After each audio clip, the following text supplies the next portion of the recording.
tidak Nggak apa-apa. Akhirnya di 3 kalinya saya 2018 saya handle buatin Banten semua. Tidak ada buat kemana-mana. Oke. Buatin Banten ya saya setiap hari datang ke sana. Setiap hari pagi sana, pulang kadang nginep di sana.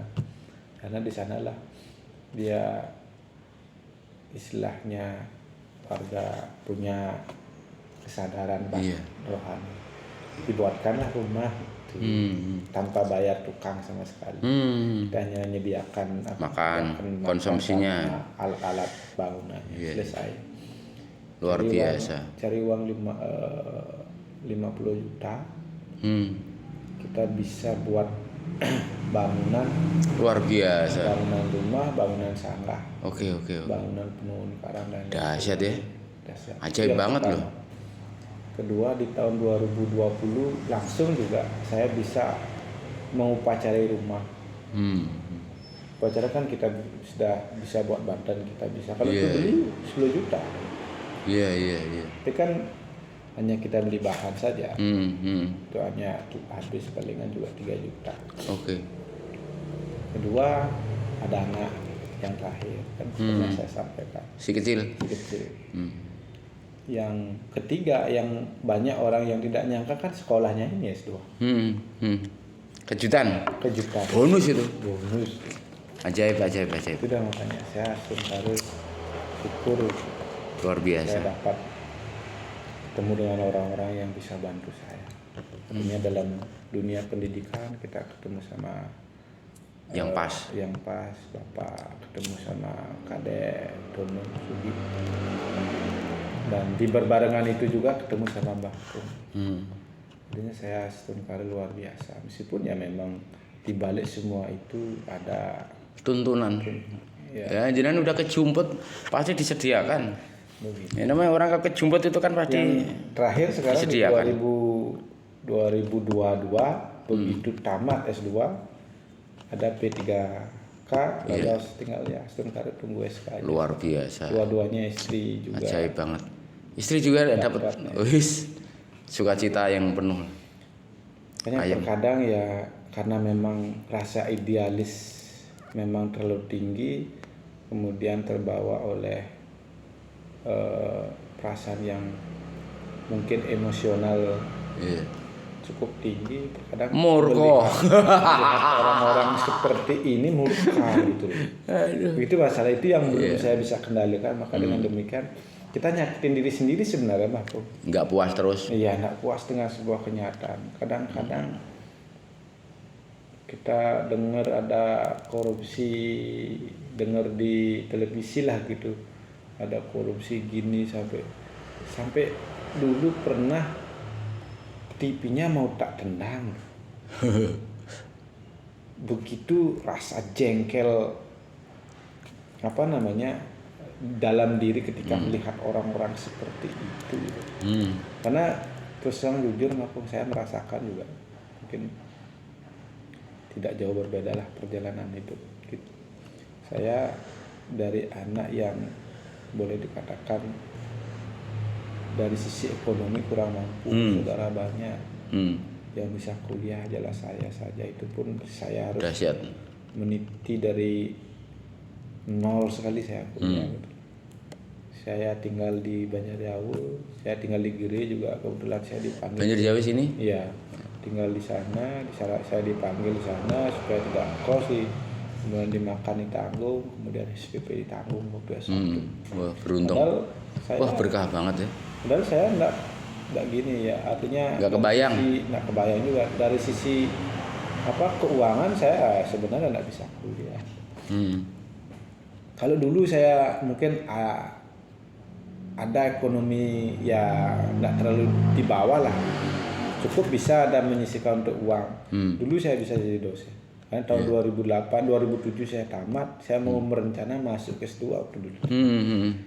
Tapi karena faktor masalah uang, ya kendala uang, pikirnya mungkin karena sudah dicepuki dengan uang, biaya S2 itu pasti besar, lebih besar daripada S1. Padahal ada beasiswa.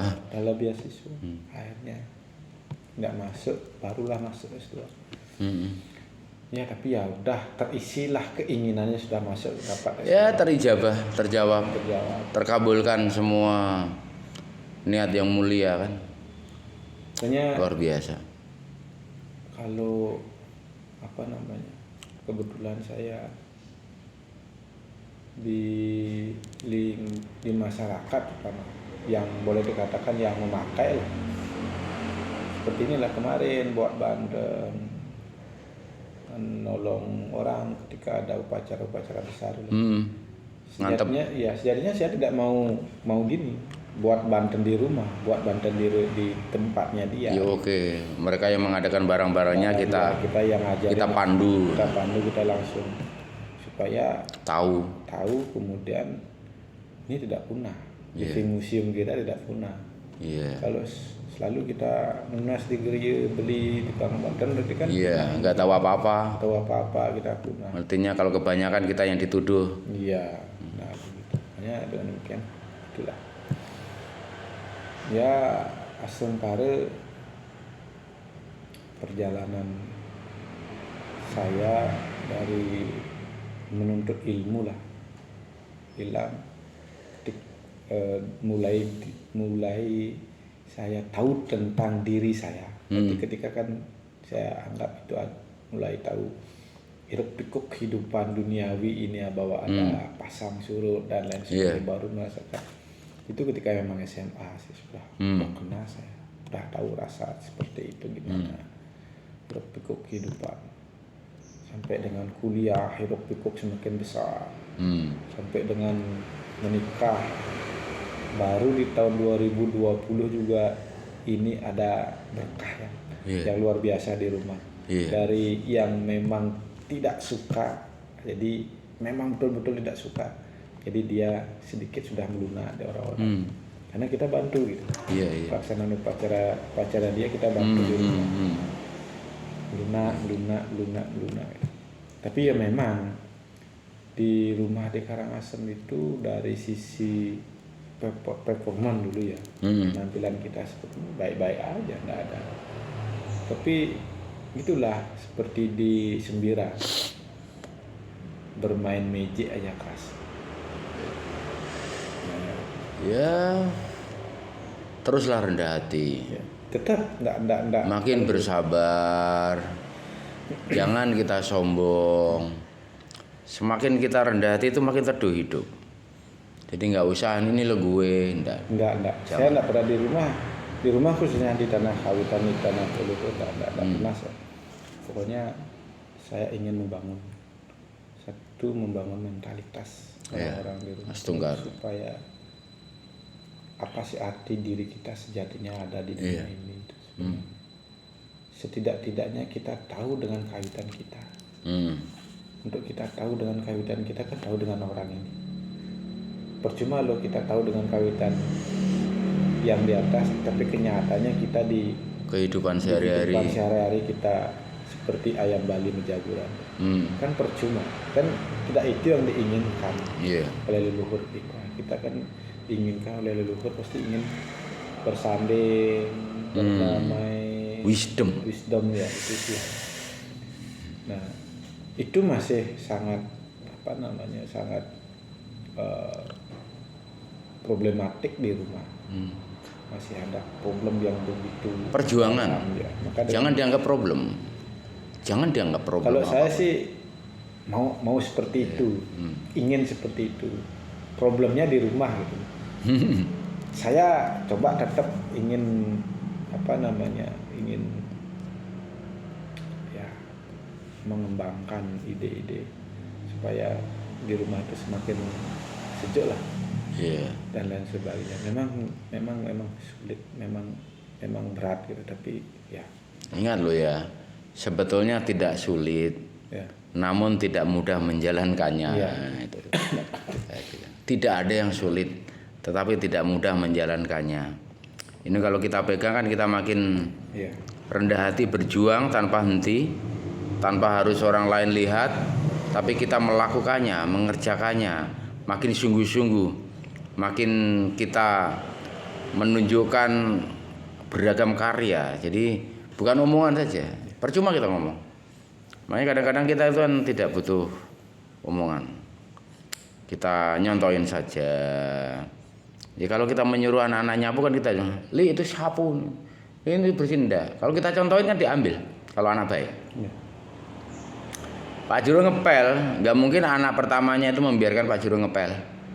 Percaya nggak? Ini aku aja, Pak. Ayah, aku aja nih.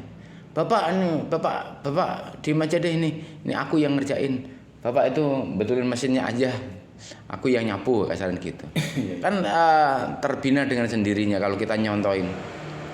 Lain kalau kita, kamu ini main game saja, nyapu sana. Anaknya kan dendam. Bapak kasar amat sama gue gitu. Nggak nyontoin gitu. Tapi lain kalau kita nyiram tanaman, kita ngepel, kita nyapu. Anak-anak yang tergerak jiwanya dengan tulus itu langsung megang yang kita pegang dengan lembut. Akhirnya rasa memilikinya itu tinggi sekali, rasa hormatnya juga luar biasa. Bukan hanya simpati tapi empati. Ya, pelan-pelan. Itulah fungsinya panjenengan jadi edukator itu di situ. Tidak boleh ribut masalah sistem, tidak boleh sibuk oleh persoalan manajemen di birokrasi tempat kita bekerja, tidak bisa disibukkan lagi dengan kelembagaan, tidak iri lagi dengan kedudukan jabatan dan sebagainya, tapi inti jadinya jadi edukator yang baik untuk membangkitkan pribadi-pribadi sejati ini agar 20 tahun ke depan, 40 tahun ke depan siap. Kan itu. Makanya jangan di clear off dari aneka tugas jabatan, tugas kelembagaan. Kan harus malah bersyukur. Yeah. Kalau secara manusiawi, sialan nih gue nggak dipilih nih. Iya ya. Wah, sialan nih dia yang diangkat, kenapa nggak gue kan. Sementara tanpa teman-teman ketahui jenengan udah selesai strata 2. Ya kan udah sarjana utama loh. Ya kan? Sudah masuk P3K. Kan dahsyat, itu ajaib loh. Ya kan? Sekarang jenengan jadi rakyat Indonesia, dibayar negara ya kan. Kalau belum dibayar negara kan bukan rakyat Indonesia menurut saya. Kalau udah dibiayai negara ya jenengan rakyat Indonesia. Nah kan dari awal kan Pak Kun bilang, kalau belum dibiayai negara, ini kita belum rakyat Indonesia. Artinya nggak ada pengakuan. KTP itu hanya secara lembaga aja gitu.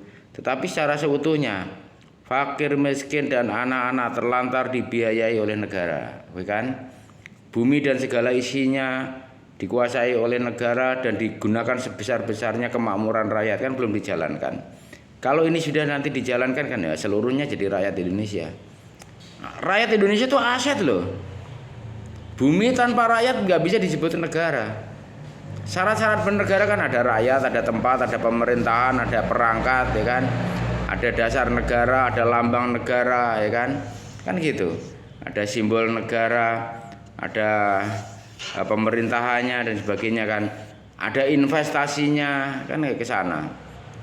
Makanya kalau tanpa memenuhi salah satu syarat itu nggak bisa disebut negara.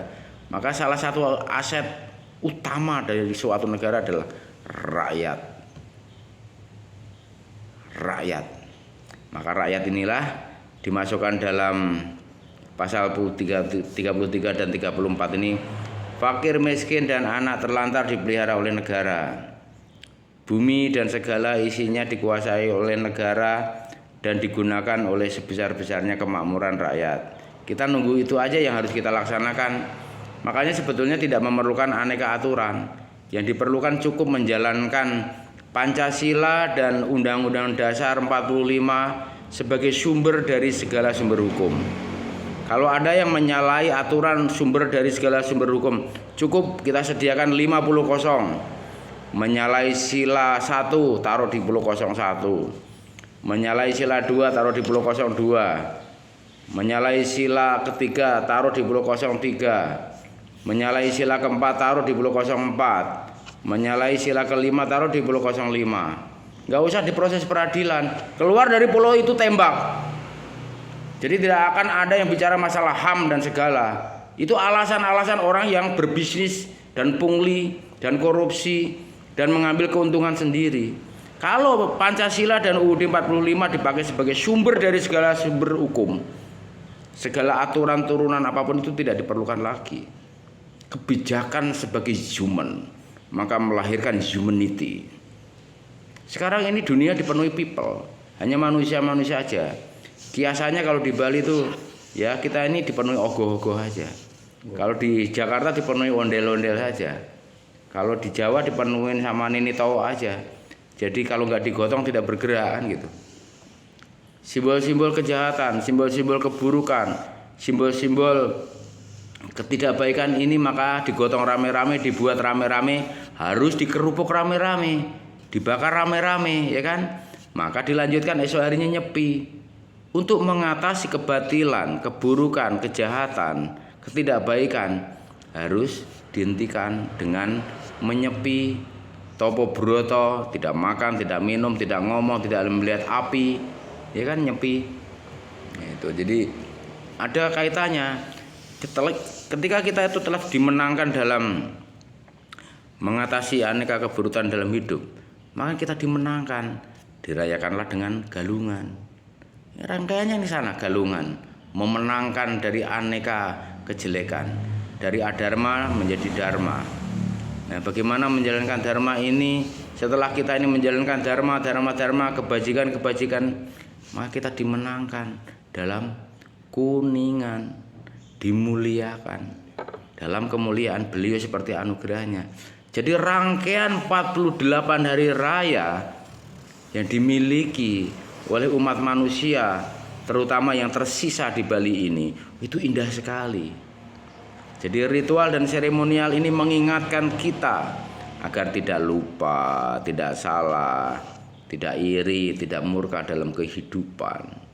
Maka yang ada adalah wisdom, makanya ada Hindu wisdom, ada Trihita Karana, ya kan?